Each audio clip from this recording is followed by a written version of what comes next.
আসসালামু আলাইকুম প্রিয় বন্ধুরা, আশা করি আপনারা সবাই ভালো আছেন। আমিও আলহামদুলিল্লাহ ভালো আছি।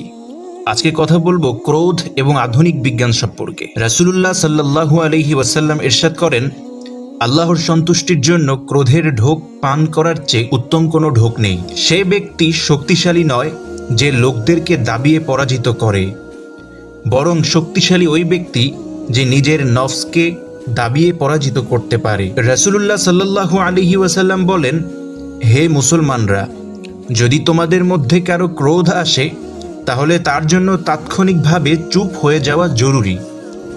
মনোরোগ বিশেষজ্ঞগণ ক্রোধের ব্যাপারে যে অনুসন্ধান চালিয়েছিলেন তা পাঠকের খেদমতে পেশ করছি। মনোরোগ বিশেষজ্ঞগণ ক্রোধের ব্যাপারে যে অনুসন্ধান চালিয়েছিলেন তা ভিউয়ার্সদের খেদমতে পেশ করছি। ক্রোধ সমাজের সে সকল মারাত্মক অন্যায়ের অন্তর্ভুক্ত যা মানুষের ব্যক্তিত্ব ও প্রতিষ্ঠিত জীবনকে ধ্বংস করে দেয়।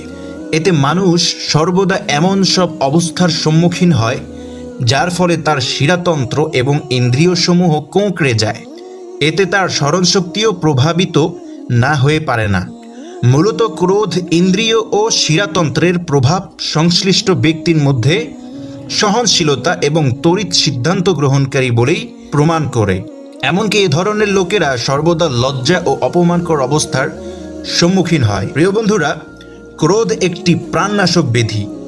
মুসলমানদের প্রতি নির্দেশ দেওয়া হয়েছে, ক্রোধ আসা অবস্থায় দাঁড়ানো থাকলে বসে যাও, বসা থাকলে শুয়ে পড়ো। যদি এতে ক্রোধ ঠান্ডা না হয় তবে পানি পান করো। ধর্মাচার বিশেষজ্ঞদের মতে ক্রোধ এবং লোভের কারণে জীবনের শক্তি ভস্ম হয়ে যায়।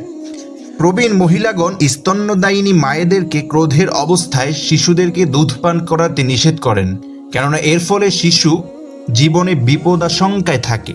আমেরিকার ডিউক ইউনিভার্সিটির একজন বিজ্ঞানী ভাসার রেডফোর্ড বি ভিলমজের মতে ক্রোধ, শত্রুতা এবং হিংসাকারী ব্যক্তিরা তাড়াতাড়ি মৃত্যুর কোলে ঢলে পড়ে। তাদের মতে এগুলোর দ্বারা মানুষ ওই পরিমাণই ক্ষতিগ্রস্ত হয় যে পরিমাণ ক্ষতিগ্রস্ত হয় ধূমপান এবং উচ্চ রক্তচাপের কারণে। আমেরিকান হার্ট অ্যাসোসিয়েশনের পক্ষ থেকে বিজ্ঞানী ও সাহিত্যিকদের সেমিনারে বক্তৃতা দানকালে তিনি বলেন, অনেক লোক শুধু হিংসা বিদ্বেষ কঠিনভাবে আবেগতাড়িত হয়ে দুনিয়া থেকে বিদায় নিয়ে যায়।